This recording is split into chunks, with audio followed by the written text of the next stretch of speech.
На бляскавия булевард Витоша, финансовото сърце на София, се издигаше сградата Сердика, кула от стъкло и стомана, в която се помещаваха някои от най-престижните компании в страната. Сред потока от безупречно облечени бизнесмени и жени с високи токчета се движеше незабележимо Весела Иванова, 52-годишна жена с сиви коси, винаги прибрани в дискретен кок и ръце, белязани от десетилетия упорит труд. Весела беше част от екипа по чистота на сградата от повече от 15 години, но за повечето обитатели на луксозните офиси тя беше само сянка, присъствие, което се забелязваше единствено когато нещо не беше на мястото си.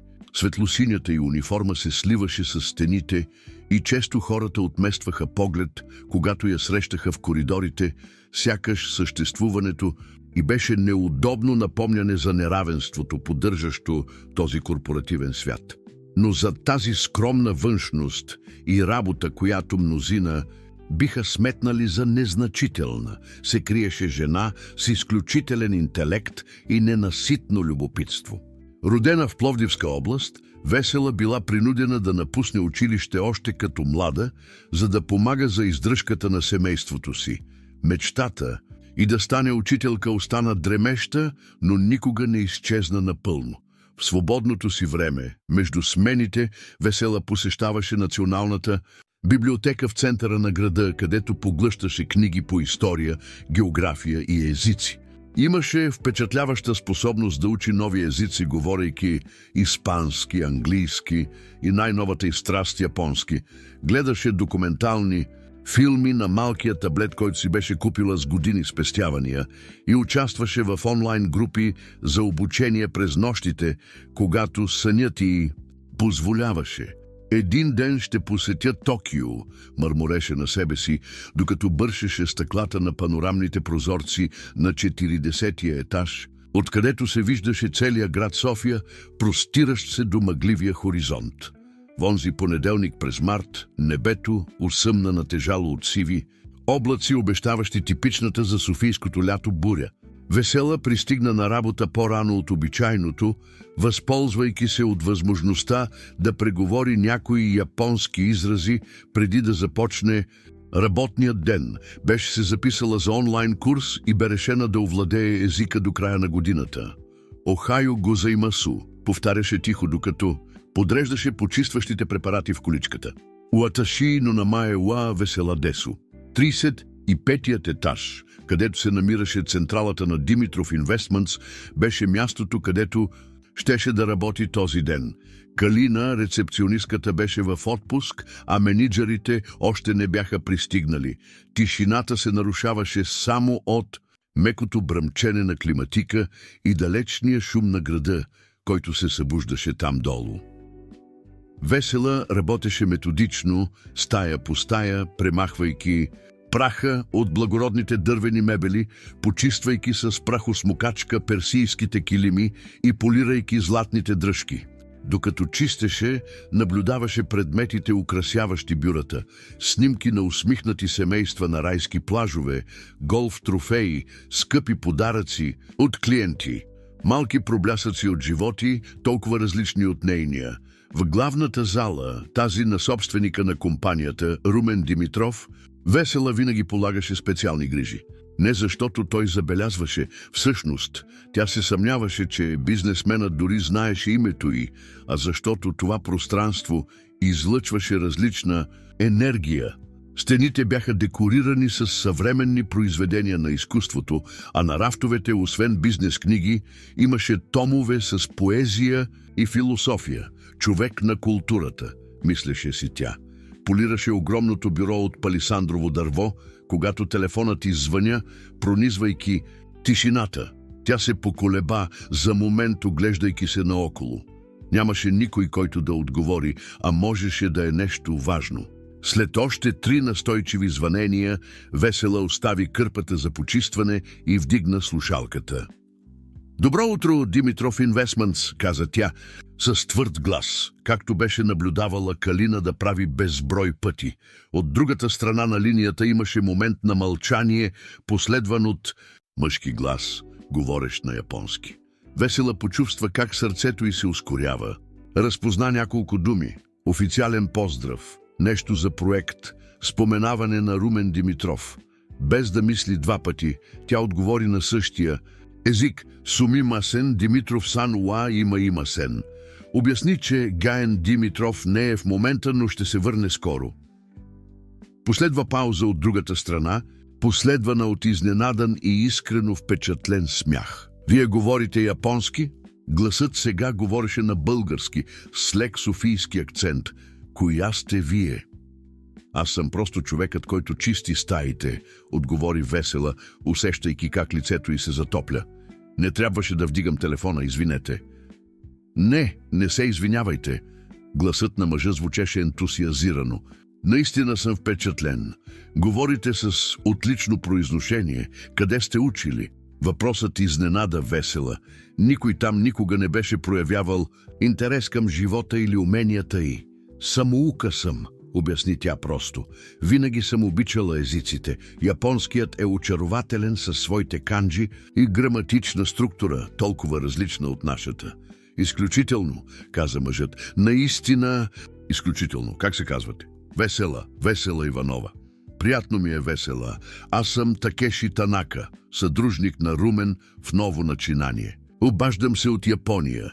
Разговорът потече с изненадваща лекота. Такеши задаваше въпроси за живота и за това как се е научила да говори японски, без никога да е посещавала страната, за другите й интереси. Весела, първоначално колебаеща се, скоро започна да споделя подробности за своята страст към различните култури, за детската си мечта да бъде учителка, за ежедневието си разделено между работата и самотните учения.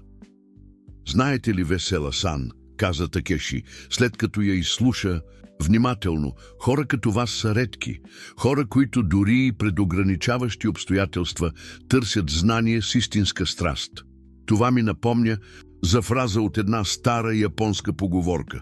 Истинската красота е в цветята, които цъфтят на най-невероятните места. Когато затвори телефона, Весела почувства нещо странно. Смесица от гордост и меланхолия. За 15 минути с нея се отнасяха като с човек, чието мнение има значение, чието постижения са за възхищение. Беше толкова необичайно чувство, че почти болеше. Върна се към работата си, опитвайки се да изхвърли този разговор от ума си. В крайна сметка тя беше просто чистачка, а този мъж беше бизнесмен от другата страна на света. Пътищата им се бяха пресекли случайно и никога повече нямаше да се срещнат. Което Весела не знаеше, докато довършваше почистването на кабинета на Румен Димитров, беше, че това случайно обаждане скоро щеше напълно да промени посоката на живота и си. Румен Димитров пристигна в офиса малко след 9 часа, както обикновено, висок, с атлетично телосложение, въпреки 50-те си години, сиви коси, на слепоочията и проницателни кафяви очи, той носеше със себе си непоклатимото самочувствие на човек, изградил империя със собствените си ръце. Син на учител по математика и медицинска сестра от покрайнините на София, Румен беше преодолял всички вероятности, за да се превърне в един от най-успешните бизнесмени в България, с инвестиции, от технологии до иновативни социални проекти. Весела тъкмо приключваше с почистването, когато той влезе в главната зала. Както винаги, Румен я поздрави учтиво, кратко добро утро и любезна усмивка, преди да седне на бюрото си и веднага да се потопи в имейлите, които се трупаха в лаптопа му. Извинете, Ген Димитров. Весела се поколеба на вратата, количката за почистване вече готова да продължи към следващия етаж. Получих обаждане по-рано. Един Ген Такеши от Япония. Румен вдигна очи от екрана, видимо изненадан. Такеши се е обадил. И вие отговорихте. Рецепционистката е в отпуск и нямаше никой друг, обясни Весела, чувствайки се внезапно виновна. Той каза, че ще се обади отново по-късно. Румен кимна, гледайки я с различен поглед, сякаш наистина я виждаше за първи път. Благодаря, че ми казахте, Гежо. Поколеба се, осъзнавайки, че не знае името и дори след толкова години. Весела, допълни тя, свикнала с този вид ситуации.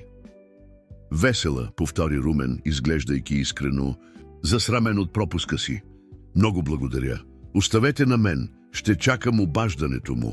Тя кимна и излезе от залата, бутайки количката си към асансьорите. Докато чакаше, чу телефона да звъни отново в залата, която току-що беше напуснала. Предположи, че това ще е Такеши, който се обажда отново. Останалата част от сутринта премина нормално. Весела приключи с почистването на другите етажи, които й бяха възложени, и слезе да обядва в малката столова в сутерена, където екипът по поддръжка и почистване се събираше ежедневно. Споделяше кутията с ориз, боб и пържола с лук, която беше приготвила предишната вечер, слушайки разсеяно разговорите на колегите за сериали, семейни проблеми и оплаквания за обществения транспорт в София. Весела, гласът на Мартин, супервайзора по чистотата, прекъсна мислите й. Някой те търси на рецепцията. Тя го погледна объркано. Търси ме, трябва да има някаква грешка. Не, питаха конкретно за теб. Весела Иванова. Мартин изглеждаше толкова изненадан, колкото и тя. Това е Геен Димитров. Моментално из столовата се разнесе шепот. Какво би могъл да иска един от собствениците на сградата от чистачка?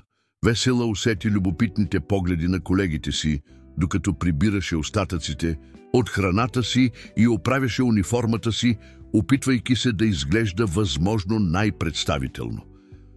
Когато пристигна на главната рецепция, на партера, намери не само Румен Димитров, но и по-млад мъж с азиатски черти, облечен в перфектно скроен костюм. И двамата разговаряха оживено и прекъснаха диалога си, когато я видяха да се приближава. Весела!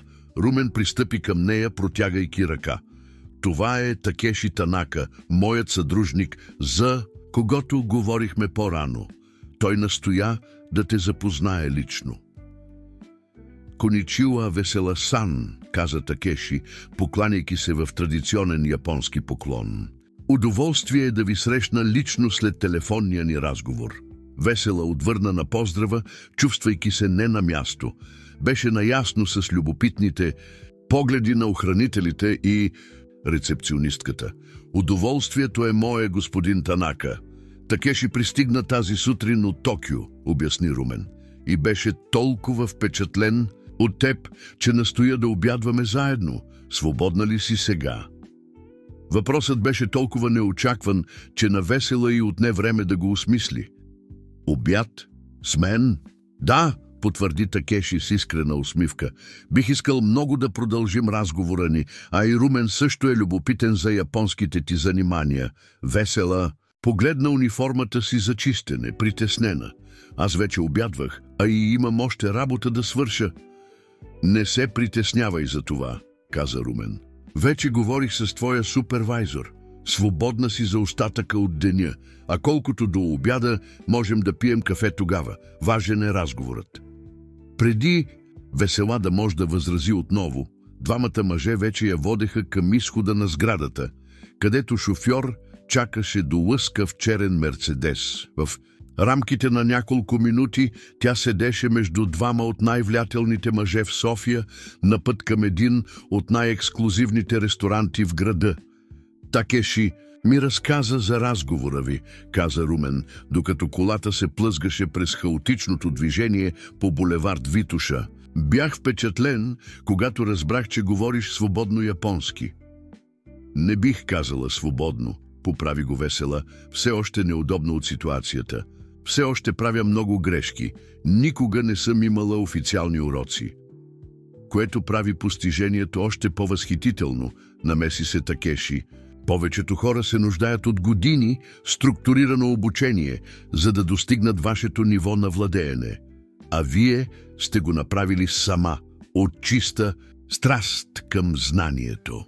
Ресторантът, към който се отправиха, беше дискретно японско заведение, скрито на тиха улица в квартал Бояна. Нямаше Дабела на фасадата, само тъмна дървена врата и малка зен градина.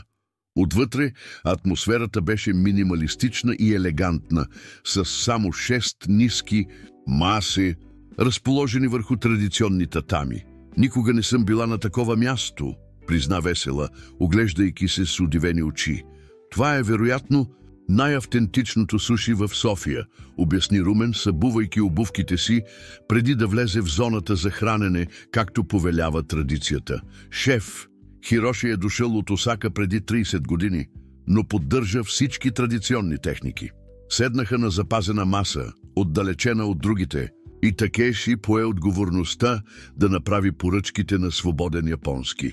Разговаряха за дребни неща, докато чакаха времето в София, толкова различно от това в Токио, по това време на годината, интензивността на трафика, културните различия между България и Япония.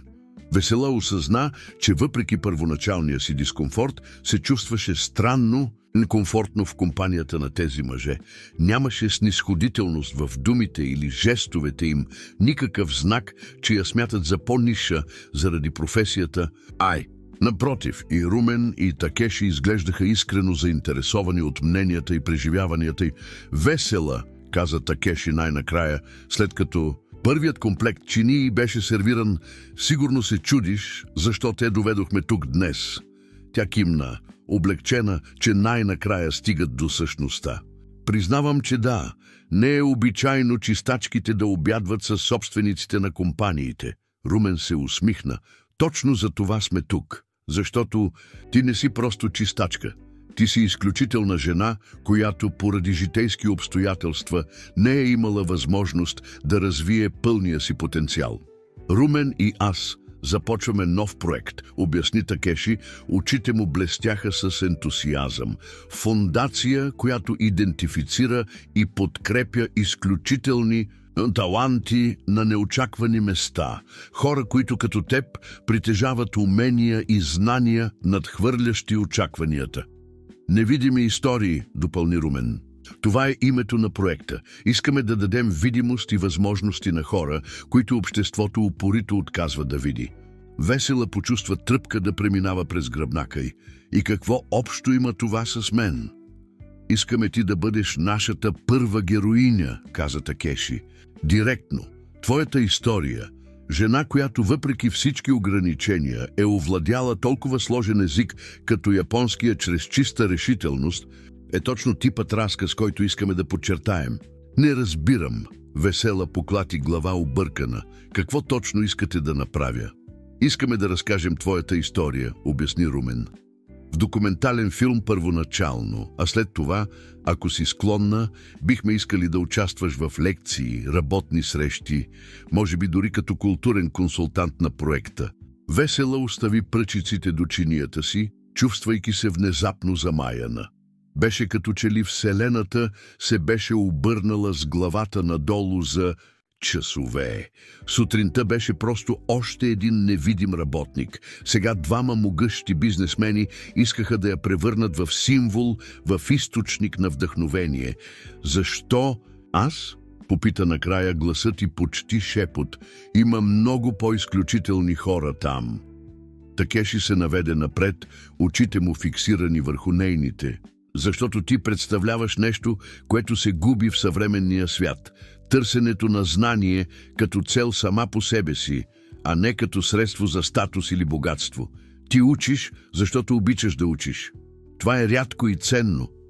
И защото, добави Румен с нежна усмивка, когато Такеши ми разказа за вашия разговор, осъзнах, че ти си точно типът човек, който винаги съм искал да бъда. Някой, който, независимо от обстоятелствата, никога не спира да расте, да учи, да се удивлява на света. Весела почувства сълзи да се формират въглите на очите и ги задържа с усилие. Думите на тези мъже докосваха нещо дълбоко в нея. Отдавнашно желание да бъде видяна, да бъде призната не за това, което прави, а за това, което е. Не е нужно да отговаряш сега, каза Такеши, забелязвайки емоцията й. Помисли си, Ето визитката ми с личния ми номер. Ще остана в София за 2 седмици. Когато си готова да поговорим повече, просто се обади. Когато излязоха от ресторанта, софийското небе се беше прояснило и плахо слънце грееше между облаците. Румен предложи да я закара до дома ти, но Весела учтиво отказа. Трябваше да върви, да диша, да осмисли всичко, което се беше случило. Благодаря за обяда, каза тя, стискайки ръцете и на двамата.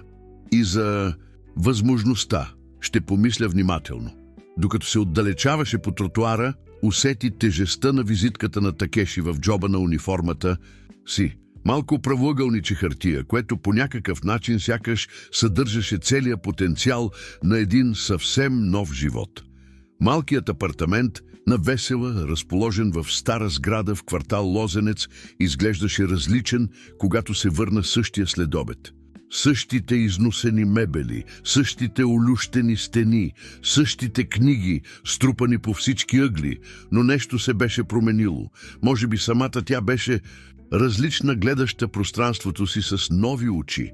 Седна в протритото кресло, което беше купила от Бит пазар преди години, нейното убежище за часовете на учене, и извади визитката на Такеши от джоба си. Вгледа се в елегантната хартия с минималистично релефно лого и японски символи, отпечатани до информацията на български. Беше като билет за влизане в свят, който винаги бе наблюдавала отдалеч, през прозорците, които чистеше ежедневно. Това е лудост, промърмори на себе си, докато котката и мачо скочи в скута и, изисквайки внимание, кой би се интересувал от историята на една чистачка? Но думите на Такеши и Румен оттекваха в съзнанието й. Имаше нещо истинско в тях, възхищение, което не изглеждаше изкуствено или снисходително. За първи път от много години Весела си позволи да мечтае за възможности отвъд прецизно организираното си ежедневие между работа и самотно учене. Минаха 3 дни преди да събере смелост да се обади на номера от визитката. 3 дни, в които продължи обичайната си рутина в сградата Сердика, сега наясно с любопитните погледи на колегите, които бяха станали свидетели на необичайната покана за обяд. 3 дни, в които Румен Димитров и кимаше в коридорите с съучастническа усмивка, без никога да я притиска за отговор. Когато най-накрая набра номера, ръцете й леко трепереха. Такеши вдигна на второто позвъняване, сякаш очакваше обаждането й. Весела-сан, гласът му излъчваше усмивка. Радвам се да те чуя. Имам няколко въпроса, каза тя, директна както винаги. За този проект, какво точно очаквате от мен? Уговориха среща за същия следобед, този път в централата на новосъздадената фондация Невидими истории, разположена във възстановена къща на булевард Витоша. Когато Весела пристигна, облечена в най-хубавите си дрехи, тъмносиня пола и бяла блуза, които пазеше за специални случаи, беше посрещната не само от Такеши и Румен, но и от малък екип професионалисти, които работеха на модерни компютри и разговаряха оживено в отворено и светло пространство. Добре дошла в нашата оперативна база, каза Румен, водейки я между работни маси, където млади хора с различни профили изглеждаха погълнати от творчески задачи. Все още се организираме, но енергията вече е вдъхновяваща. В заседателна зала с стъклени стени Такеши чакаше с жена с къдрава коса и очила с цветни рамки, която беше представена като Любомира Филипова, директор на проектите на фондацията. Чест е да ви запозная, Весела, каза Любомира, стискайки ръката й с ентусиазъм. Такеши и Румен не спират да говорят за вас. През следващите 2 часа тримата обясниха подробно визията зад проекта Невидими истории. Не ставаше дума само за документален филм, а за многостранна инициатива, която включваше фонд за стипендии, програми за менторство и дигитална платформа за свързване на изключителни таланти с възможности за развитие. България е пълна с анонимни гении, обясни Румен, показвайки слайдове с тревожни данни за образователното неравенство в страната. хора с невероятен потенциал, които никога нямат шанс да процъфтят, защото не са родени при правилните обстоятелства. Нашата мисия е да променим това, допълни Такеши. И твоята история, Весела, може да бъде катализаторът за тази промяна, вдъхновение за други и доказателство, че решителността и страстта към знанието могат да преодолеят бариери. Весела слушаше всичко внимателно, задавайки проницателни въпроси, които впечатлиха дори Любомира с нейния докторат по публични политики. В края на презентацията се чувстваше едновременно уплашена и развълнувана от възможността да бъде част от това. «А какво ще стане с настоящата ми работа?» попита тя, прагматична както винаги. «Не мога просто да изоставя източника си на доходи». Румен се усмихна. «Бихме искали да те наемем като културен консултант на фондацията с значително по-добра заплата от тази, която получаваш в момента. И с гъвкавост да продължиш обучението си, включително с възможност най-накрая да завършиш университет, ако това е желанието ти». Думите паднаха като бомба в сърцето на Весела. Университет. Мечтата, която беше изоставила десетилетия по-рано, когато нуждата от оцеляване се наложи над младежките и стремежи. «Ще трябва да помисля много внимателно преди да приема», каза тя, запазвайки самообладание, въпреки емоционалната буря, която се формираше в нея. «Това е много голяма промяна». «Напълно разбираме», отговори Такеши, «но преди да решиш, бихме искали да ти покажем още нещо». Заведоха я в друга стая, където млад мъж с характерни черти работеше на компютър, редактирайки това, което изглеждаше като видео. На екрана Весела видя кадри от сградата Сердика, а след това, за нейна изненада, кадри с самата нея, работеща мълчаливо в коридорите, разменяща редки думи с колеги, седяща сама в столовата с отворена книга до кутията за обяд. «Това е Радко», представи Любомира.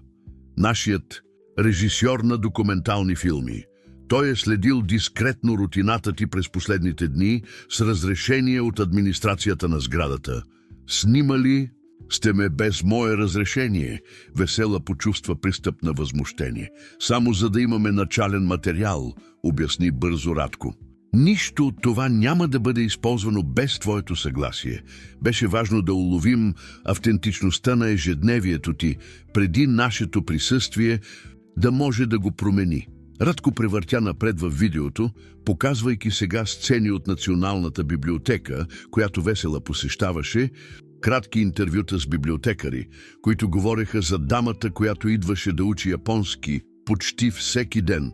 Изображение от малката онлайн група за учене, в която участваше. «Как успяхте да съберете всичко това?» попита тя, слисана. «Добри сме в това, което правим», отговори Радко с мила усмивка. «Хора като теб обикновено оставят трайни впечатления, където и да минат, дори без да осъзнават. Не беше трудно да проследим тези стъпки». Видеото завърши с трогателна последователност. Весела, видяна отдалеч, седнала на пейка в Борисовата градина, напълно погълната от книга, докато Софийският залез обагряше небето в оранжеви тонове. Образът замръзна и Радко добави експериментален надпис: «Весела Иванова, невидимата учителка». Тишина се спусна в стаята. Когато светлините се включиха, Весела усети лицето си мокро, не беше осъзнала, че плаче. Да види живота си през тези очи с тази мека музика на заден план беше като да открие скрита красота в съществуването си, която сама никога не беше забелязвала. «Това е само чернова», каза Радко меко. «Ако приемеш да участваш в проекта, ще направим структурирани интервюта, ще проследим пътя ти на трансформация, ще изследваме твоето минало и най-важното твоето бъдеще». «Моето бъдеще», повтори Весела, сякаш опитваше вкуса на тези думи. «Което започва сега, ако искаш», каза Румен, подавайки и плик. Ето нашето официално предложение. Занеси го у дома, прочети го внимателно, консултирай се с адвокат, ако предпочиташ. Предлагаме ти не само работа весела, но и партньорство. Искаме да учим от теб толкова, колкото искаме да споделим историята ти със света. Когато Весела напусна къщата тази вечер, носеше повече от плика с предложението. Носеше тежестта на решение, което можеше напълно да пренапише последните глави от живота й. На 52 години, когато мнозина вече се примиряваха с предвидимо съществуване до пенсия, тя беше поканена да се гмурне в неизвестното. Претъпкания автобус, който я връщаше обратно към Лозенец, дискретно отвори плика. Цифрите на предложената заплата накараха сърцето и да се разтупти беше повече, отколкото би спечелила за 6 месеца като чистачка. Имаше също клауза за авторските права, гарантираща, че тя ще има контрол върху начина, по който нейният образ и история ще бъдат използвани, и друга за персонализиран план за обучение, който включваше възможността най-накрая да учи в университет. „Госпожо, вашата спирка“, предупреди я кондукторът, изваждайки я от мислите й. Весела слезе от автобуса и вървеше бавно към сградата си, поздравявайки обичайните съседи, които разговаряха на тротуара. Всичко изглеждаше същото, но тя вече не беше същата. В апартамента си Мачо я посрещна с настоятелно мяукане. Весела нахрани котката и седна отново в креслото си, този път с решение, формирано в сърцето й. Взе телефона и набра номера на Такеши. „Приемам“, каза тя просто, когато той отговори, но с едно условие. „Слушам“, отговори Такеши любопитен. „Искам проектът да не е само за мен. Искам да помогна за намирането на други хора, други невидими истории. Знам, че има много такива.“ Имаше момент на мълчание, а след това гласът на Такеши, изпълнен с емоция: „Точно за това си перфектна за този проект, Весела-сан.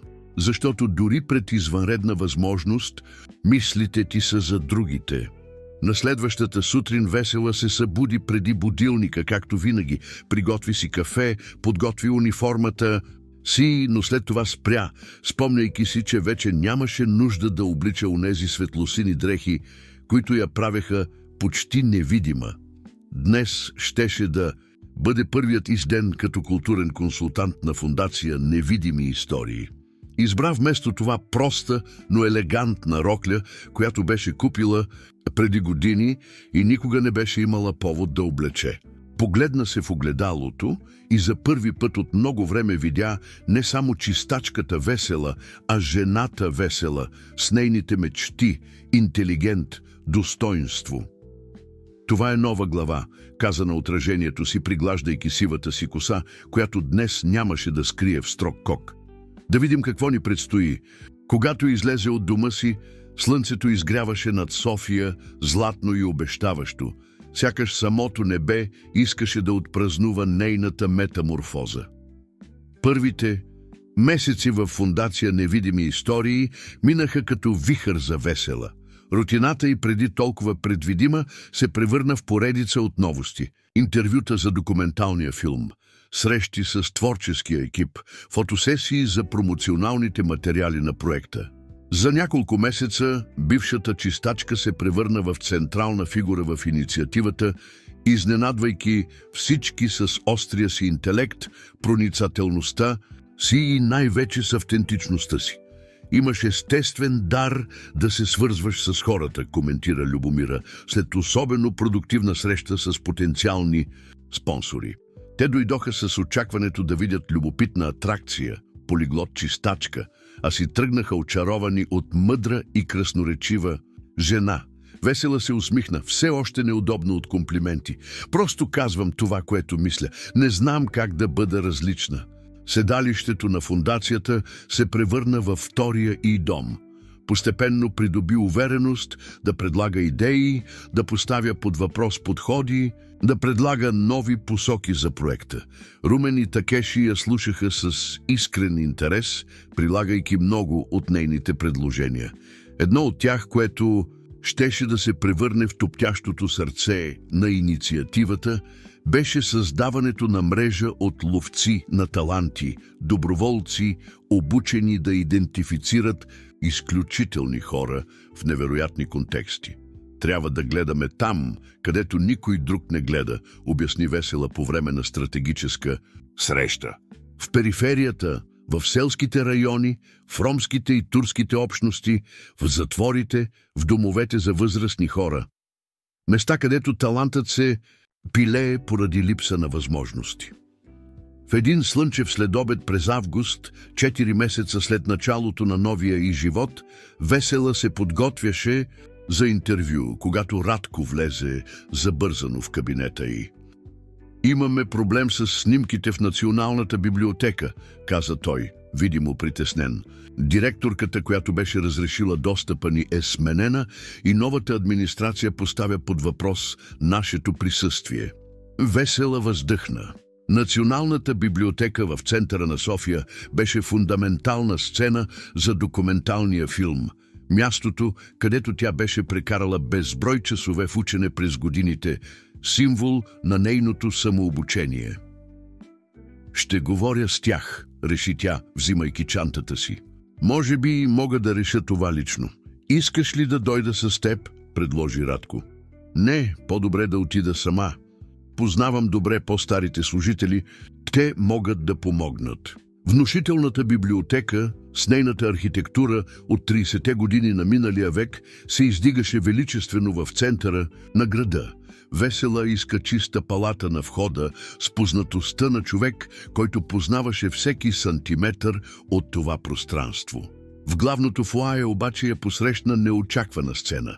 Група хора, събрани около жена, която жестикулираше оживено, докато говореше за значението на опазването на културното наследство. Весела замръзна, разпознавайки веднага този глас, тази стойка, тази магнетична енергия, която винаги привличаше внимание. Искра Василева, нейната приятелка от детството, с която беше загубила контакт преди повече от 2 десетилетия.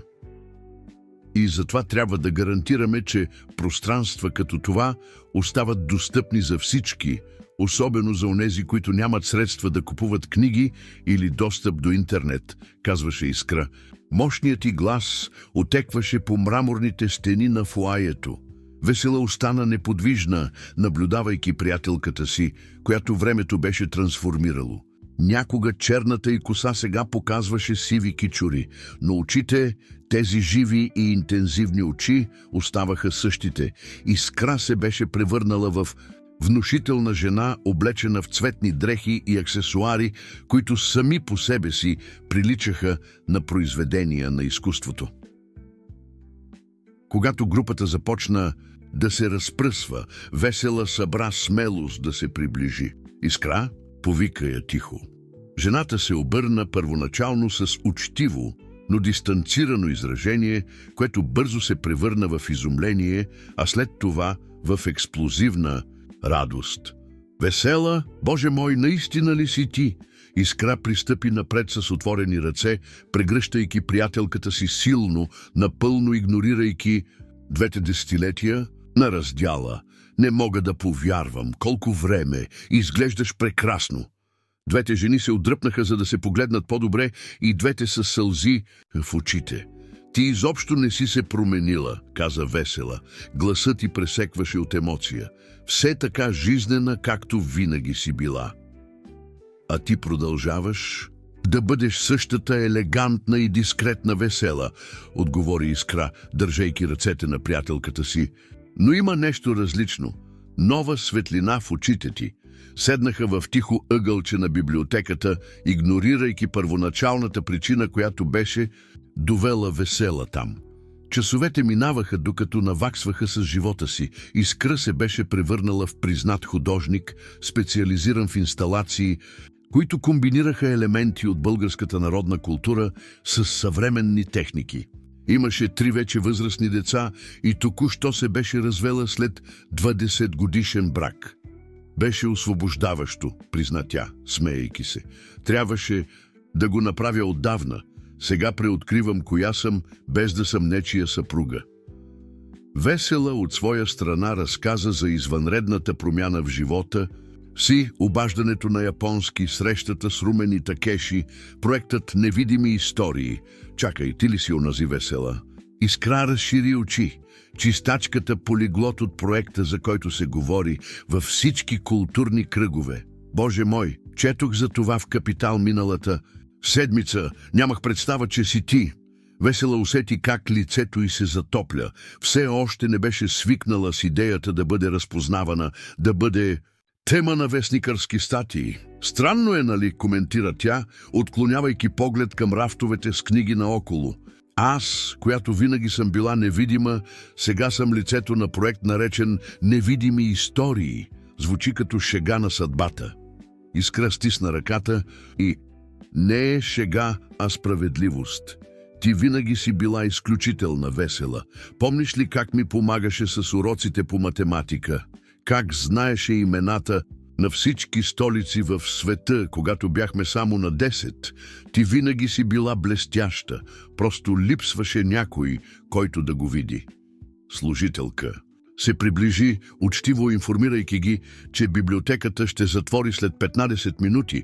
Двете приятелки станаха, изненадани да установят, че вече минава 7 вечерта. Боже мой, напълно забравих защо дойдох тук, каза Весела, спомняйки си внезапно за въпроса с снимките. А защо дойде? Весела бързо обясни ситуацията с новата дирекция и необходимостта от разрешение за снимките на документалния филм. Искра избухна в смях. Това наричам синхроничност. Весела, аз съм новият директор на Националната библиотека. Поех поста преди 2 седмици. Беше ред на Весела да разшири очи. Ти, но мислех, че си художник. И съм. Но също имам магистърска степен по културен мениджмънт и след развода реших, че имам нужда от нови предизвикателства. Когато се появи възможността да ръководя библиотеката, не можах да устоя. Искра се усмихна палаво. И разбира се, че разрешавам снимките. Всъщност настоявам да участвам лично. Имам много истории за малкия гений, който беше моята най-добра приятелка в училище. Излязоха заедно от библиотеката, разменяйки телефонни номера и обещания да не губят контакт отново. В таксито на път за дома Весела изпрати съобщение на Радко. Проблемът е решен и намерих нещо още по-добро. Приятелка от миналото, която има много да добави към нашия проект. Следващата седмица Искра посети централата на фондацията, очаровайки всички с заразителната си енергия и креативните си идеи. Тя и Любомира се свързаха моментално, обсъждайки възможности за разширяване на обхвата на проекта чрез артистични интервенции в публични пространства. Представи си пътуващи изложби, които разказват невидими истории в периферните квартали, в автобусните терминали, в парковете. Предложи Искра по време на среща. Изкуство, което дава видимост не само на хората, но и на маргинализираните пространства на града. Румен, винаги внимателен към добрите идеи, веднага разреши пилотен проект. В рамките на дни Искра беше официално интегрирана в екипа като артистичен консултант, добавяйки ново измерение към работата на фондацията. За Весела да има приятелката си наблизо беше неочаквана утеха. Искра с експанзивната си личност и опита си в света на изкуството перфектно допълваше нейния по-резервиран и аналитичен стил. Заедно започнаха да разработват образователна програма, която комбинираше изкуство и езици, насочена специално към имигрантските общности в София. Ти говориш японски, аз говоря испански и френски, каза Искра, докато дръскаше идеи в бележник. Можем да създадем културни центрове в районите, където живеят тези общности, предлагайки не само уроци по български, но и пространства, където могат да празнуват собствените си култури. Един следобед, докато преглеждаха бюджета за този нов проект, бяха прекъснати от Такеши, който влезе в стаята с мъж, когато Весела не разпозна веднага. «Весела, имаме изненада за теб», обяви Такеши, усмихвайки се. «Това е Филип Ангелов, нашият най-нов инвеститор. Той настоя да те срещне лично. Високият мъж с атлетично телосложение се приближи с топла усмивка. Всъщност Весела и аз вече се познаваме, нали? Весела сбърчи вежди, изучавайки лицето на мъжа. Имаше нещо смътно познато в чертите му, но не можеше да си спомни къде го е срещала. Извинете, но не си спомням. Супермаркет Ангелов в Лозенец, каза той, и усмивката му се разшири, когато видя разпознаването в очите й. Баща ми беше собственикът. Ти даваше уроци по подготовка на мен и сестра ми в задната част на магазина след работно време. Филип! Възкликна Весела, ставайки да го прегърне. Боже мой, ти беше само момче! Колко си пораснал! Филип се засмя. Да, онова момче, което мразеше математика, сега е икономист и бизнесмен. И дължа много от това на теб, знаеш ли? Твоите уроци промениха отношението ми към числата. Такеши наблюдаваше сцената с явно удовлетворение. Филип видя интервюто ти по БТВ и веднага се свърза с нас. Каза, че има дълг на благодарност към теб и иска да допринесе за проекта. Не е преувеличение, потвърди Филип. Сега сериозен. Весела, ти беше първият човек, който наистина повярва, че мога да бъда нещо повече от проблемно момче от периферията. Помниш ли, когато ми каза, че имам ум на стратег? Никой никога не беше виждал нещо положително в мен преди. Весела почувства как очите й се навлажняват.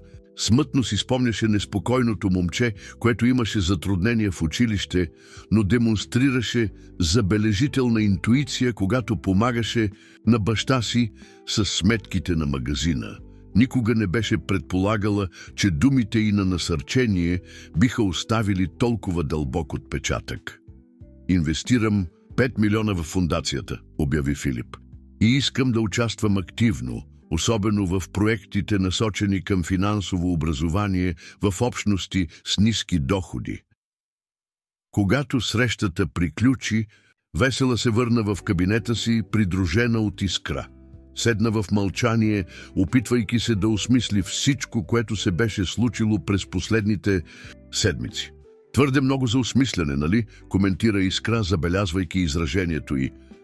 Понякога имам чувството, че сънувам, призна Весела. Сякаш всичко това ще изчезне внезапно и ще се върна към това да бъда просто невидимата чистачка. Искра се приближи, хващайки ръцете й здраво. Ти никога не си била просто чистачка, Весела, и, ако ми позволиш да кажа, ти никога не си била наистина невидима.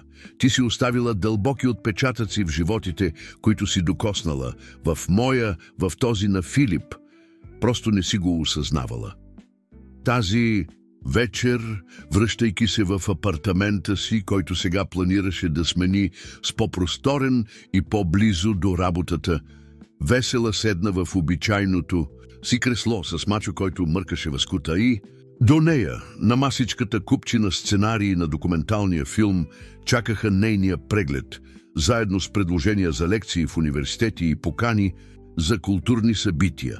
Кой би предположил, мачо, прошепна тя, галейки котката. Изглежда започваме нова глава. Извън прозореца Софийската нощ блестеше с хиляди светлини, всяка представляваща живот, история. Колко от тях, помисли си Весела, бяха като нейната, изключителни по свой начин, чакащи само да бъдат открити, да бъдат видени. Отговорът щеше да дойде по-рано, отколкото си представяше, носейки със себе си предизвикателства, които щяха да проверят не само проекта «Невидими истории», но и наскоро формираните връзки между Весела и нейните нови съюзници. Официалното лансиране на проекта «Невидими истории» се състоя в една октомврийска вечер в престижния Народен театър Иван Вазов в София. Събитието привлече личности от бизнес, артистичния и академичния свят, както и широко медийно отразяване. На сцената, великолепно декорирана с художествени инсталации, създадени от Искра, Румен Димитров представи инициативата пред публика от почти 800 души. «Живеем в страна на абсурдни контрасти», каза той. Гласът му усилен от озвучителната система на театъра. Страна, където изключителни таланти се пропиляват ежедневно, защото са родени на грешния адрес, с грешната фамилия, с грешния цвят на кожата. Проектът "Невидими истории" се роди, за да промени тази реалност. Седнала на първия ред, Весела изпитваше смесица от гордост и нервност. Носеше елегантен тъмносин копринен костюм, избран лично от Искра, а косата й, сега подстригана в модерно каре, обрамчваше лице, което през последните месеци беше придобило нова лъчезарност. А сега, продължи Румен, имам честта да представя жената, която вдъхнови всичко това. Жена, която въпреки всички социални и икономически бариери култивира блестящ ум и неукротим дух. Моля, посрещнете Весела Иванова. Сърцето на Весела почти спря, когато избухнаха аплодисменти. С внимателни стъпки се качи на сцената, спомняйки си сесиите по коучинг, които Любомира беше настояла да проведе, за да я подготви за моменти като този. Застана пред микрофона и пое дълбоко дъх, преди да започне. "Добър вечер", каза тя, гласът и първоначално треперещ, но придобиващ стабилност с всяка дума. "Преди 6 месеца бях невидима. Не защото хората не ме виждаха. Те ме виждаха, но гледаха през мен, сякаш бях прозрачна. Бях просто жената, която чисти, която сервира кафето, която е там само за да улесни живота на другите." Абсолютна тишина падна върху театъра. Весела усети силата на този момент, на искреното внимание на стотици хора, които при други обстоятелства вероятно биха я игнорирали. "Днес съм тук не само заради извънредната възможност, която получих, но за да представлявам милиони българи, които остават невидими. Хора с таланти, мечти и способности, които обществото упорито отказва да види. Проектът "Невидими истории" не е за мен, той е за всички тези хора. И за мен е огромна чест да бъда първата от многото истории, които ще изведем на светлина. Речта й, кратка, но въздействаща, беше посрещната с овации на крака. Когато слезе от сцената, веднага беше заобиколена от журналисти и важни гости, всички желаещи няколко минути от вниманието, и сред тях забеляза мъж на средна възраст, който я наблюдаваше с изражение, трудно за разчитане, не точно враждебно, но определено не и приятелско. "Господин Антон", каза Румен, приближавайки се и слагайки ръка около раменете на Весела. "Радвам се, че можахте да дойдете. Позволете ми да ви представя официално нашата звезда." "Вече се познаваме", отговори мъжът сухо. "Или по-скоро аз я познавам. Съмнявам се, че тя си спомня за мен." Весела изучи лицето на мъжа, опитвайки се да си спомни къде го е виждала преди. Беше обикновено лице на човек, който не би се откроил в тълпата. "Антон Стоянов", представи се той. "Оперативен мениджър на сградата Сердика. Наблюдавах работата ви почти 10 години." Проблясък на разпознаване премина през Весела. Мъжът, който рядко излизаше от офиса си на Мецанина, този, от когото всички служители по чистотата се страхуваха и избягваха. "Разбира се, господин Стоянов", отговори тя учтиво. "Как сте?" "Изненадан", каза той с усмивка, която не достигаше очите му. "Много изненадан да видя как една обикновена чистачка може да се превърне в знаменитост за една нощ. Почти като модерна приказка, не е ли така?" Имаше нещо в тона на гласа му, което накара Весела да почувства неприятна тръпка. Румен, усещайки напрежението, се намеси бързо. "Антон е един от малцинствените инвеститори в проекта", обясни той. "Стар приятел от университета, който повярва в идеята от самото начало." "Инвеститор, да", потвърди Антон. "Въпреки че започвам да се питам дали съм направил добра инвестиция, толкова пари похарчени за екстравагантни събития, когато би трябвало да се съсредоточим върху конкретни резултати." Преди разговорът да продължи в този неудобен тон, Такеши се появи, придружен от екип на БНТ. "Весела, те биха желали ексклузивно интервю за новините", каза той, отвеждайки я далеч от Антон. През цялата вечер, докато лавираше между интервюта, поздрави и разговори, Весела усещаше погледа на Антон Стоянов да я следва като упорита сянка в слънчев ден. На следващата сутрин централата на фондацията кипеше от отзвука на събитието. Социалните мрежи преливаха от споменавания на проекта, а основните вестници публикуваха възторжени репортажи.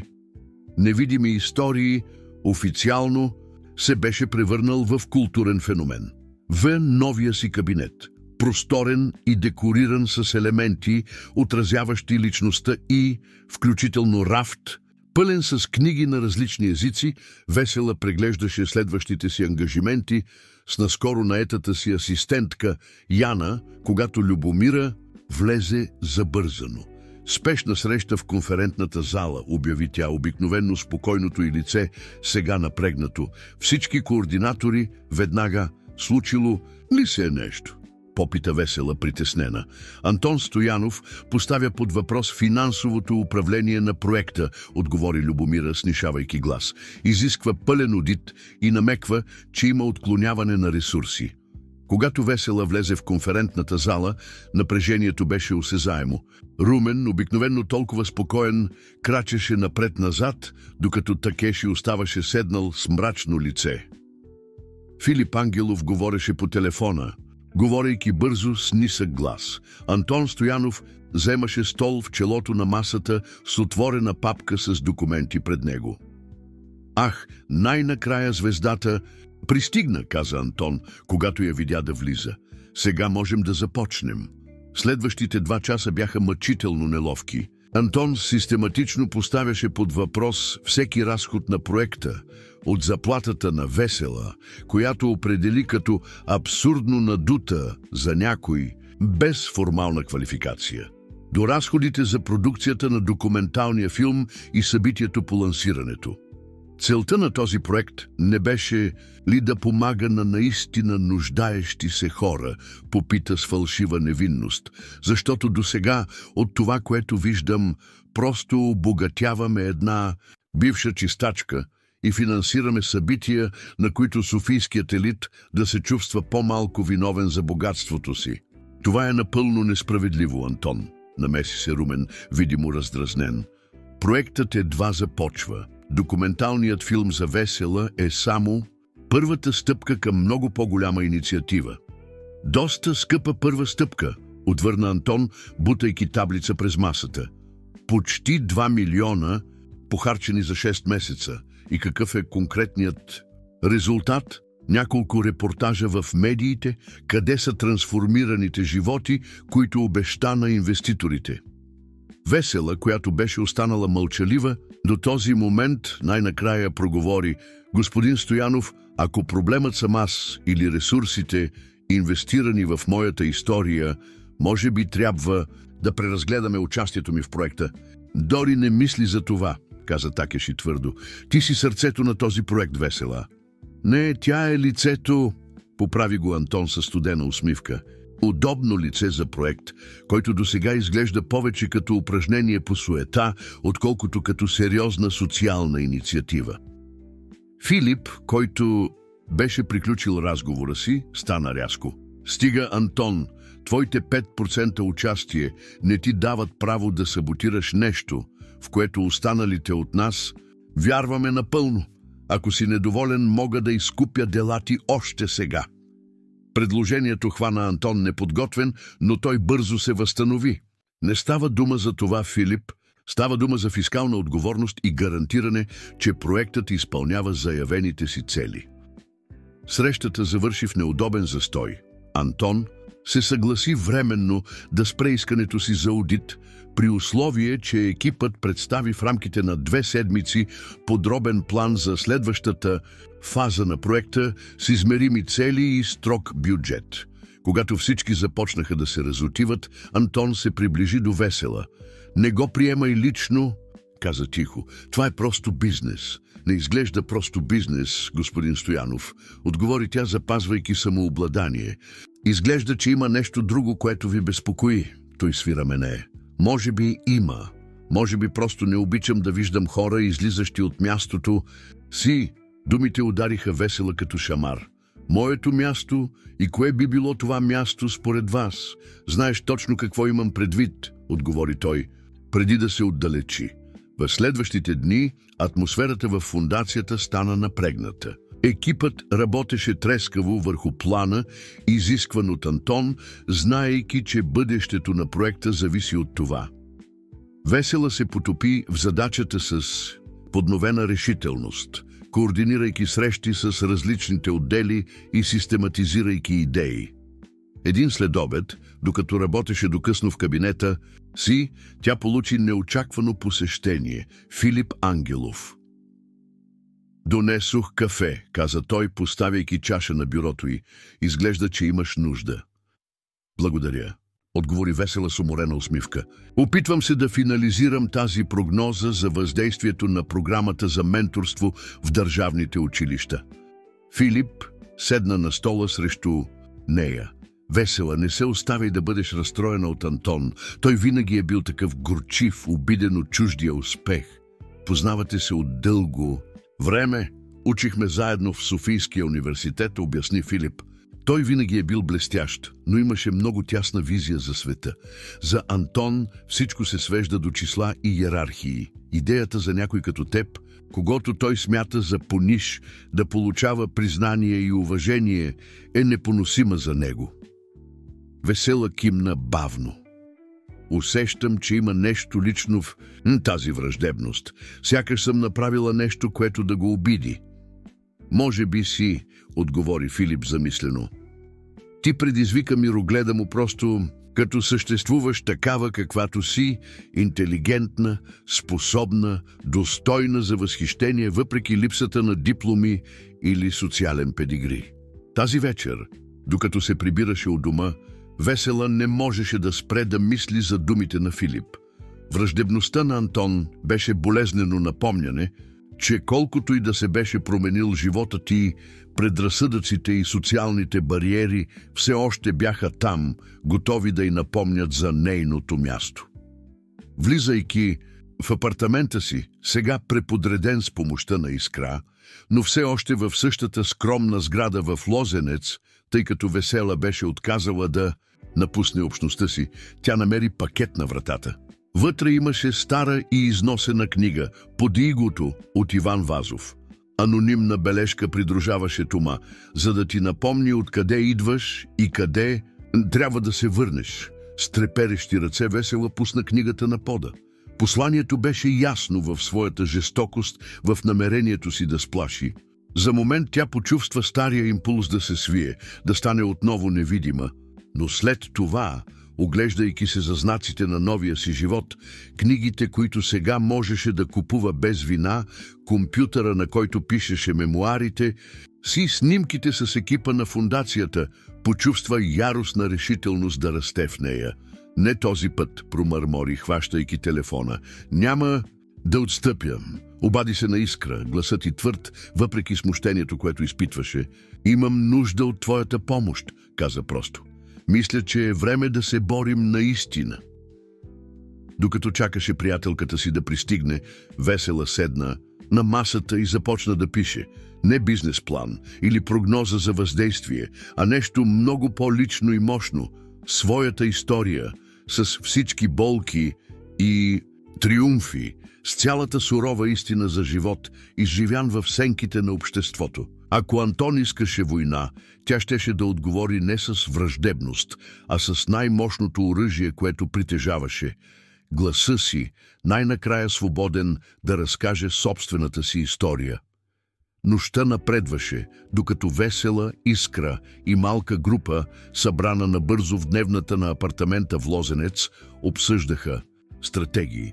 Книгата с заплашителното послание лежеше на масата, постоянно напомняне за това, с което се сблъскваха. «Това е явно сплашване», каза Любомира, която беше пристигнала малко след Искра, водейки със себе си Филип и Радко. «Трябва да подадем жалба в полицията». «И да кажем какво?» попита Весела.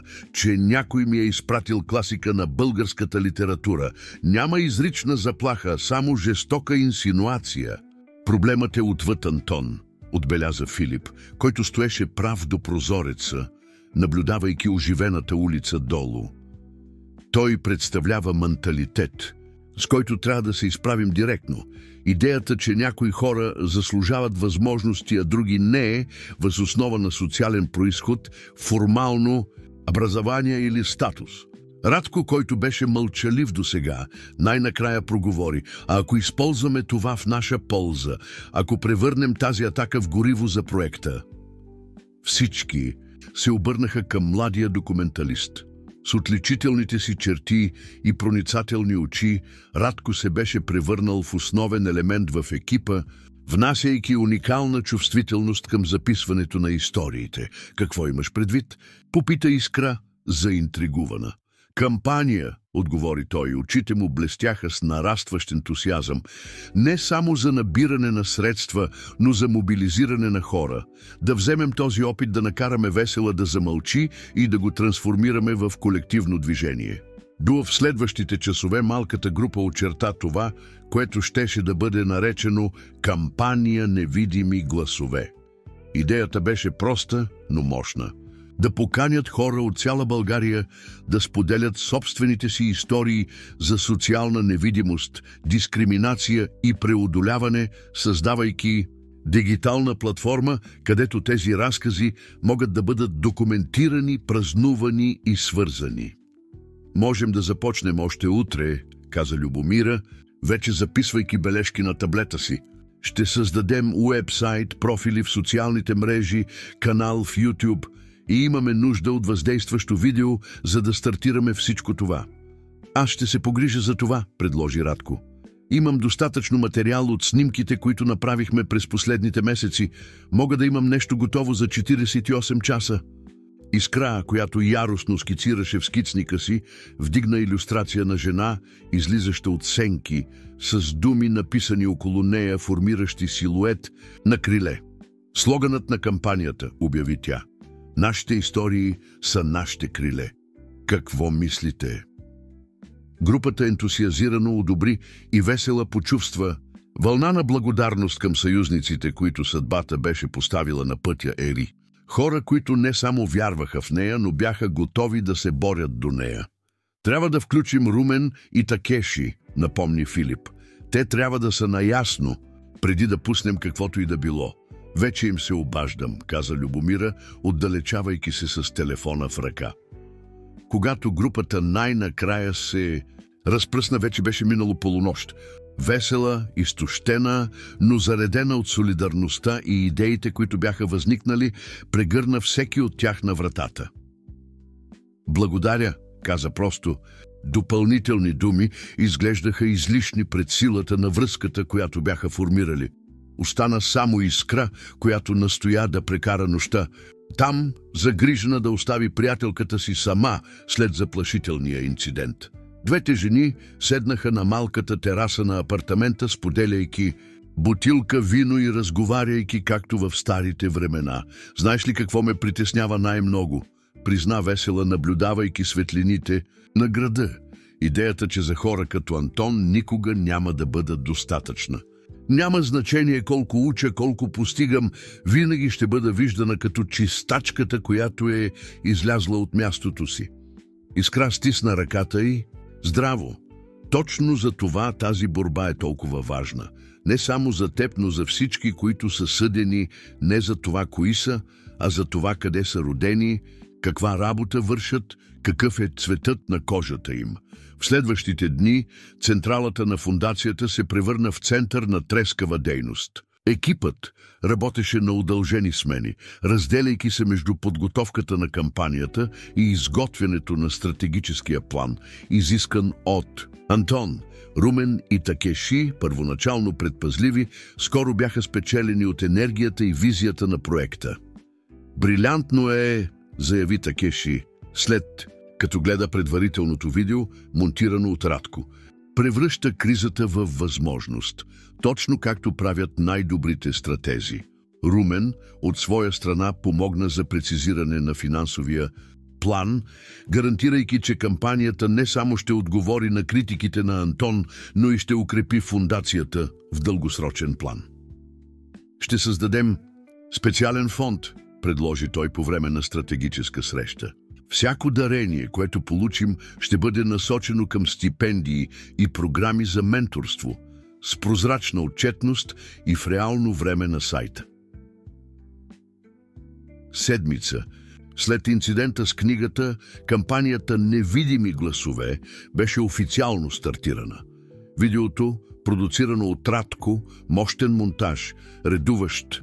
Историята на Весела с образи на работници, студенти, улични артисти и толкова много други българи, рядко празнувани, стана вирусно. В социалните мрежи натрупвайки милиони гледания за няколко часа. Отговорът на публиката беше зашеметяващ. Стотици хора започнаха да изпращат своите истории през уебсайта, създавайки трогателна мозайка от български гласове, които отекваха с едно и също послание – желанието да бъдат видени, чути и ценени в дълбоко неравно общество. Сред вихъра на кампанията, Весела получи неочаквано телефонно обаждане.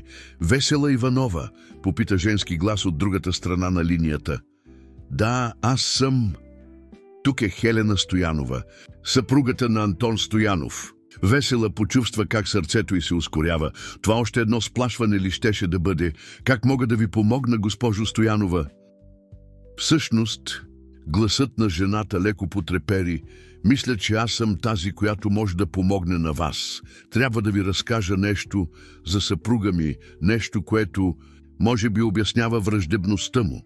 Уговориха среща за същия следобед в дискретно кафене в квартал Драгалевци. Весела реши да отиде сама, въпреки протестите на Искра и Филип, които се страхуваха от капан. Кафенето беше уютно място, посещавано главно от студенти и писатели. Весела избра маса в дъното, откъдето можеше да наблюдава вратата. Точно в 3 часа елегантна жена на около 60 години влезе, оглеждайки се с колебливо изражение. Хелена Стоянова беше противоположност на съпруга си. Където Антон беше студен и пресметлив, тя излъчваше плаха топлина. Сивата й куса беше прибрана в прост кок, а очите й разкриваха мек интелект. "Благодаря, че ме приехте", каза тя след първоначалните поздрави. "Знам, че сигурно сте объркана от тази среща."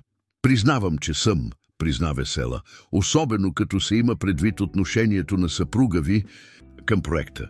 Хелена въздъхна дълбоко. "Антон дори не подозира, че съм тук. Той никога не би одобрил." Направи пауза, сякаш подреждаше мислите си. "Трябва да ви разкажа една история, Весела. История, която много малко хора знаят." В следващите 30 минути Хелена разкри тайната, която обясняваше горчивината на Антон. Съпругът ти, строгият мениджър, който толкова настояваше за важността на дипломите и пълномощията, никога не беше завършил висше образование. Син на домашни помощници, той беше фалшифицирал документи в началото на професионалната си кариера, изграждайки персона, базирана на лъжи за произхода и образованието си. Десетилетия наред той живя в страх да не бъде разкрит, обясни Хелена. Изгради стена около себе си, стана непреклонен и твърд, особено към хора, които му напомняха за произхода му. "И какво общо има това с мен?" попита Весела, въпреки че вече подозираше отговора. "Вие представлявате всичко, което той можеше да бъде, ако беше избрал честността вместо измамата", отговори Хелена. "Някой, който въпреки ограниченията е учил самостоятелно, култивирал е знания и сега е празнуван именно за това. Вашата автентичност е огледало, което отразява неговата фалшивост." Весела осмисли откровението в мълчание. Имаше нещо дълбоко тъжно в историята на Антон. Мъж, затворен от собствените си лъжи, неспособен да празнува истинския си произход. "Защо ми казвате това?" "Защото не мога повече да наблюдавам разрушението, което той причинява", отговори Хелена, очите й навлажнени. "Антон е обсебен от идеята да ви дискредитира и да дискредитира проекта. Той нае частни детективи, търси каквото и да било във вашето минало, което може да използва срещу вас." "Нямам какво да крия", заяви Весела. "Знам", Хелена се усмихна тъжно. "Точно това го вбесява. Вашата прозрачност, вашата автентичност. Тя се поколеба, после продължи. Той планира да представи унищожителен доклад на срещата следващата седмица. Ще постави под въпрос не само финансовото управление, но и самата предпоставка на проекта. Весела благодари на Хелена за предупреждението, чувствайки смесица от съчувствие към жената и подновена решимост да се изправи срещу Антон. Когато се разделиха, Хелена направи последна молба. Моля, не разкривайте, че сме се срещнали. Антон никога не би ми простил. Имате думата ми, обеща Весела. Обратно във фондацията, Весела свика спешна среща с основния екип, без да разкрива източника на информацията си. Тя сподели какво е научила за плановете на Антон. Трябва да сме подготвени за най-лошото, заключи тя, гледайки загрижените лица около себе си. Може би е време за по-агресивен подход, предложи Филип. Мога да изкупя неговото участие, дори ако трябва да платя над пазарната стойност. Не, каза Весела твърдо, няма да прибягваме до преки пътища. Ще се изправим срещу него с най-доброто, което имаме. Нашите истории, нашата работа, нашата истина. Кампанията «Невидими гласове» продължаваше да набира сила. Знаменитости започнаха да подкрепят движението, споделяйки собствените си истории на трудности и преодоляване. Дарения се вливаха в новосъздадения фонд, а поканите за лекции и участия в телевизионни програми се умножаваха. На вечерието на решаващата среща на борда, екипът се събра за работна нощ в централата на фондацията. Мисловни карти покриваха стените, графики детайлизираха вече постигнатото въздействие, а грижливо подготвена презентация чакаше да опровергае критиките на Антон. Готови сме, заяви Любомира, гледайки с гордост към колективния труд. Весела наблюдаваше разнообразната група, която се беше формирала около нея.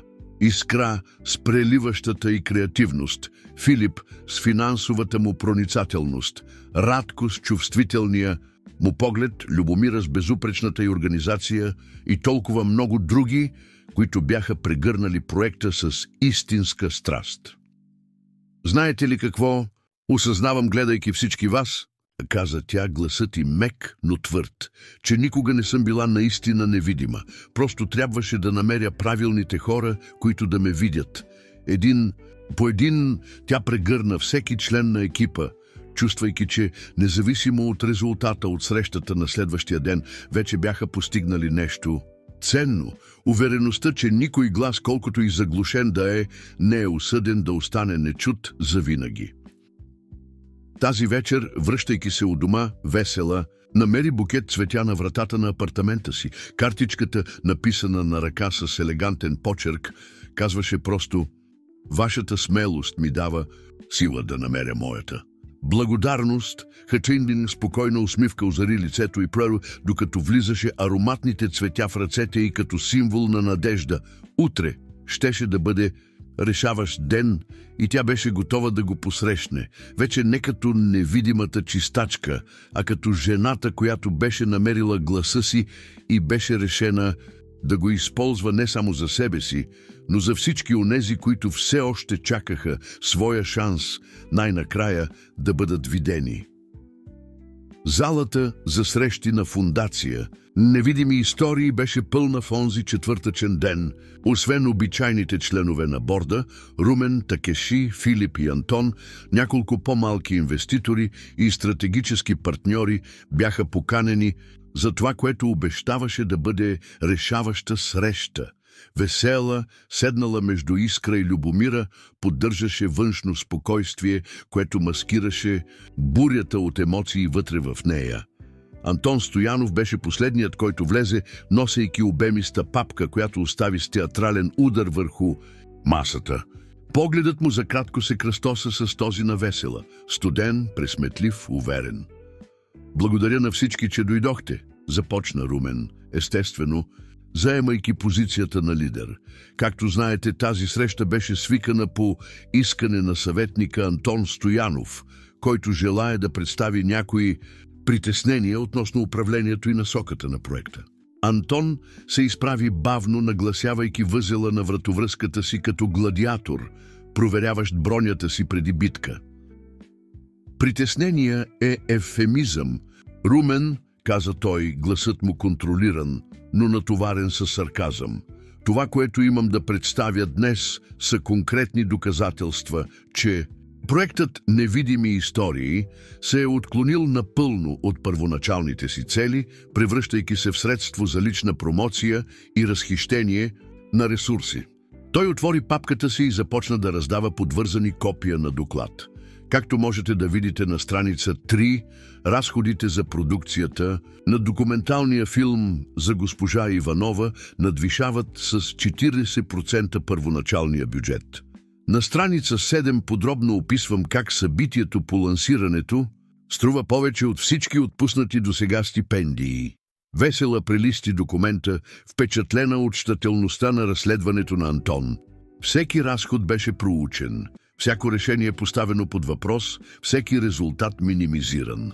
Но най-притеснителното, продължи Антон, е в последната секция. Подробен анализ на реалното въздействие на проекта след 6 месеца работа. Спойлер, то е практически нулево. Неудобно. Мърморене премина през залата. Антон, усещайки, че има вниманието на всички, продължи с нарастваща увереност. Трябва да напомня на всички, че инвестирахме милиони в този проект с обещанието да трансформираме животи, да създадем реални възможности за невидими таланти в българското общество. До сега какво имаме? Незавършен документален филм. Кампания в социалните мрежи, пълна с красиви, но празни хаштагове и бивша чистачка, която се превърна в моментална знаменитост без каквато и да е академична или професионална заслуга, която да оправдае този статус.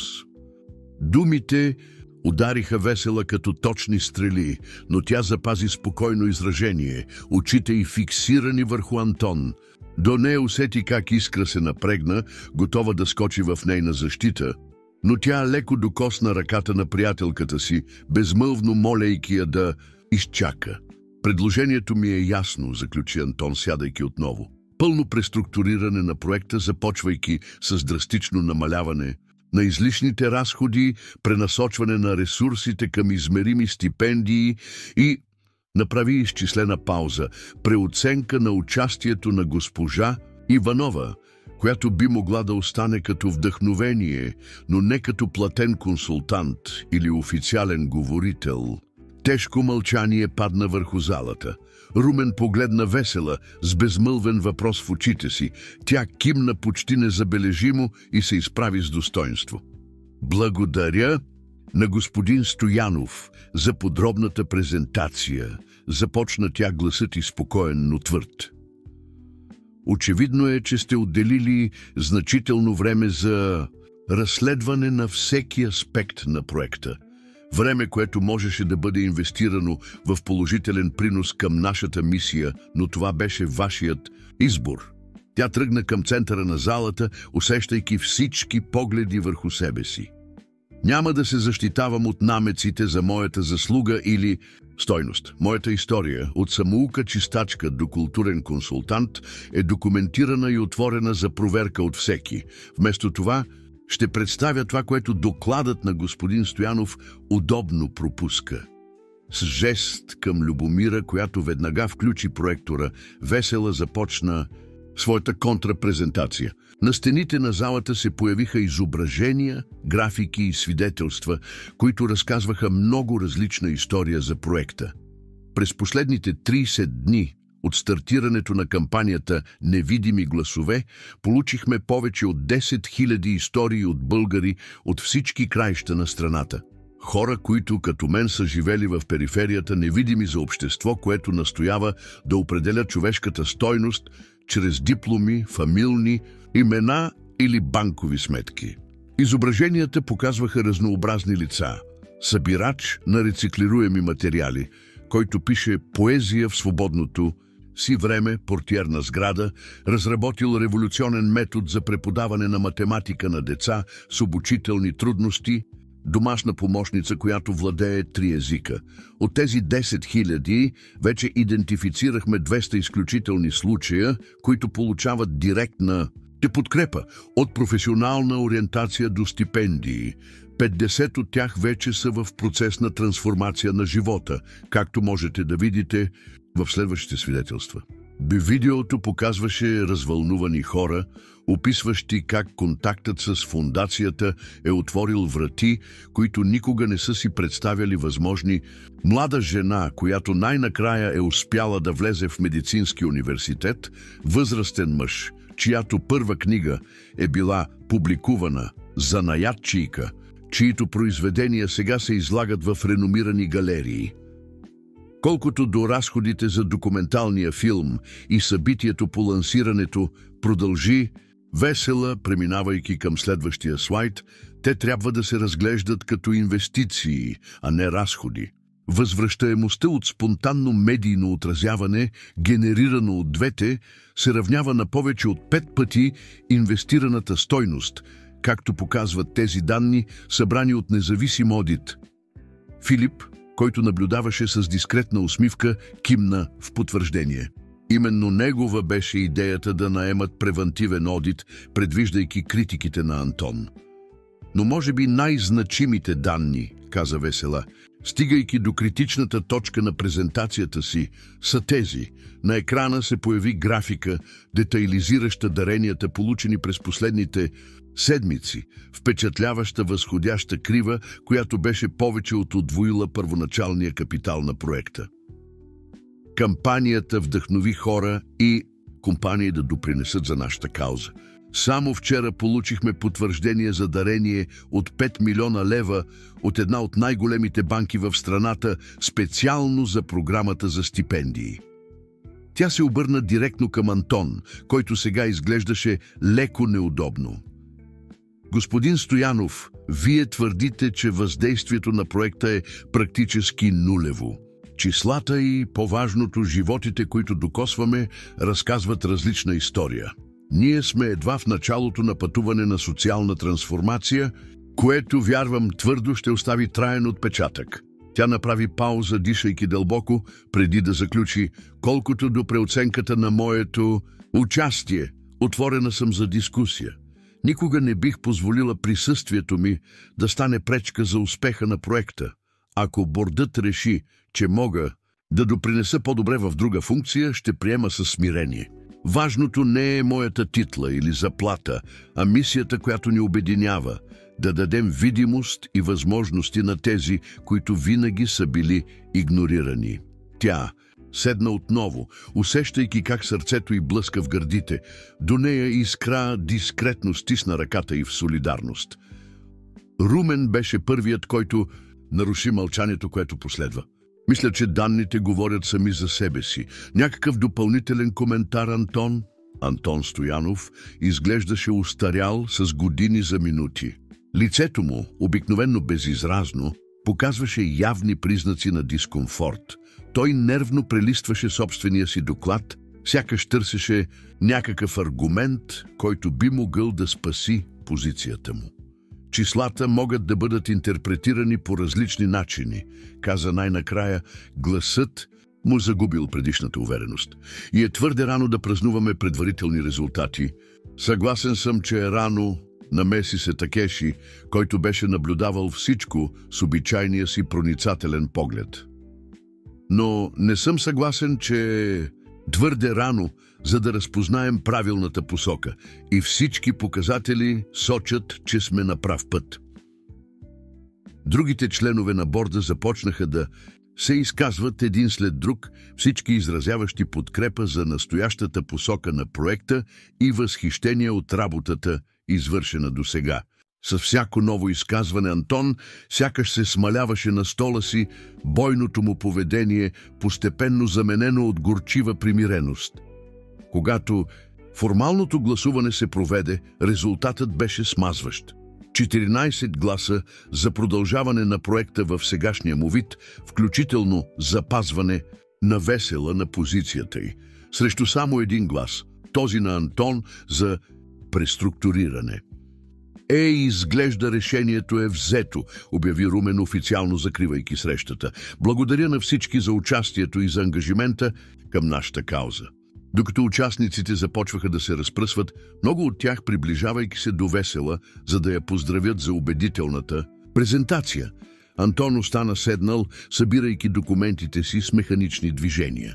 Лицето му беше приело изражение, което Весела не можеше напълно да разшифрова, не беше гняв, нито точно поражение, а нещо по-сложно.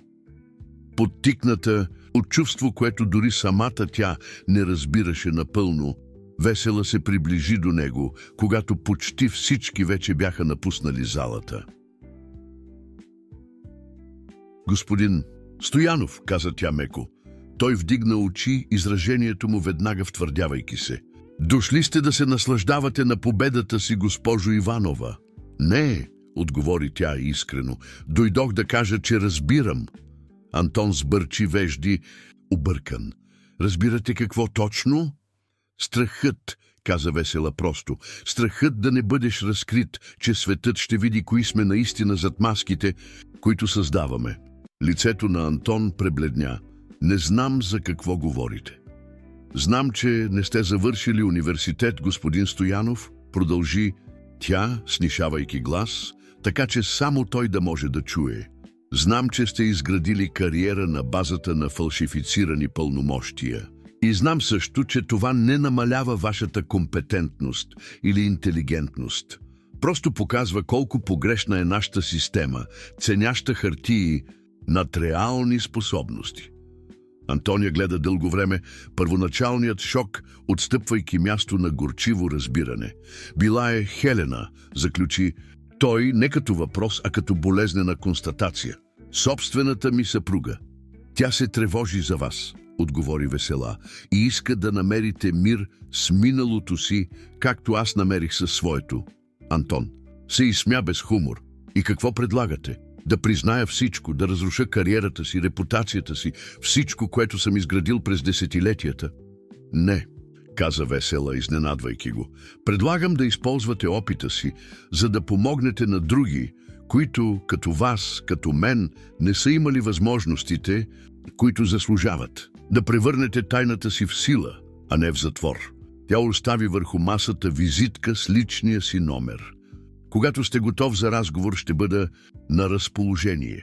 Не като противник, а като някой, който разбира какво означава да се преизградиш.“ Тя излезе от залата, оставяйки Антон с изражение, което смесваше объркване и начало на размисъл. Не знаеше дали той ще приеме предложението и за мир, но беше посяла семе.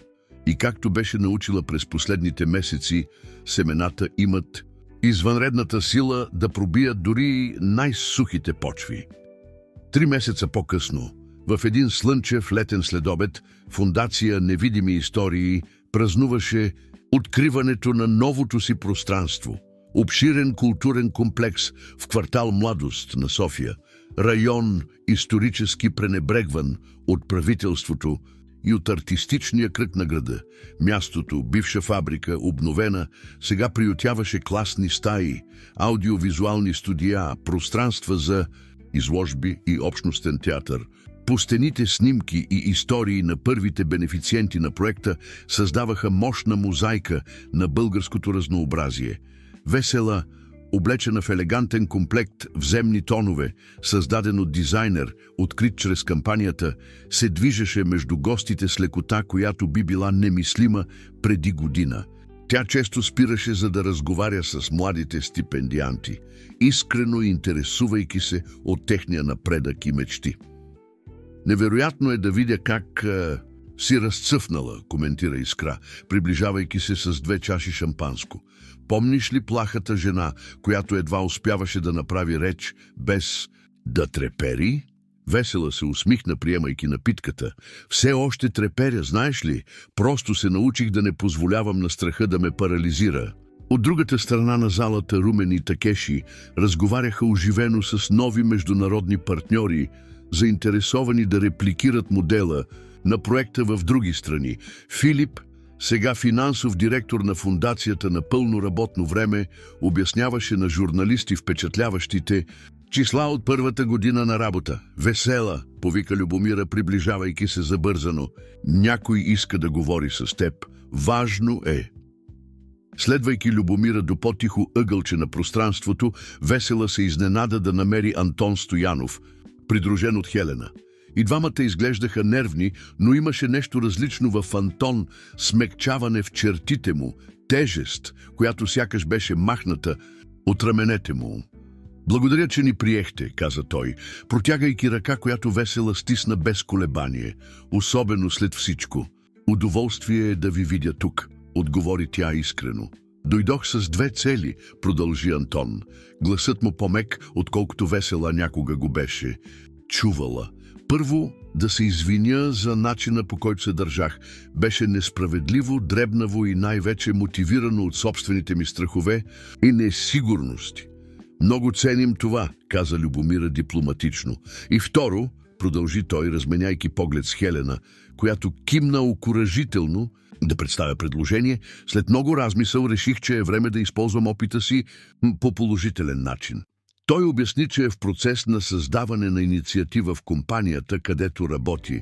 Политика за наемане на работа, базирана на реални компетенции, а не на формални дипломи, особено за технически и управленски позиции. Това е малка първа стъпка, но значима, заключи той. И бих искал фондация Невидими истории да бъде наш партньор в този процес, помагайки да идентифицираме кандидати с потенциал, които обикновенно биха били игнорирани от традиционните процеси за подбор. Весела погледна към Любомира, която дискретно кимна. Това беше искрено предложение и съответстваше на ценностите на фондацията. Ще бъде чест да си сътрудничим, отговори Весела, протягайки отново ръка, която Антон стисна с видима емоция. Когато двойката се отдалечи, за да разгледа останалата част от пространството, Любомира се обърна към Весела с възхитена усмивка. Как правиш това? Трансформирането на противници в съюзници изглежда е твоята суперсила. Весела се засмя меко. Не е суперсила. Това е просто разбирането, че зад маските, които всички носим, има истории на борба, страх и надежда. Истории, които, когато най-накрая са чути, създават мостове, където преди е имало стени.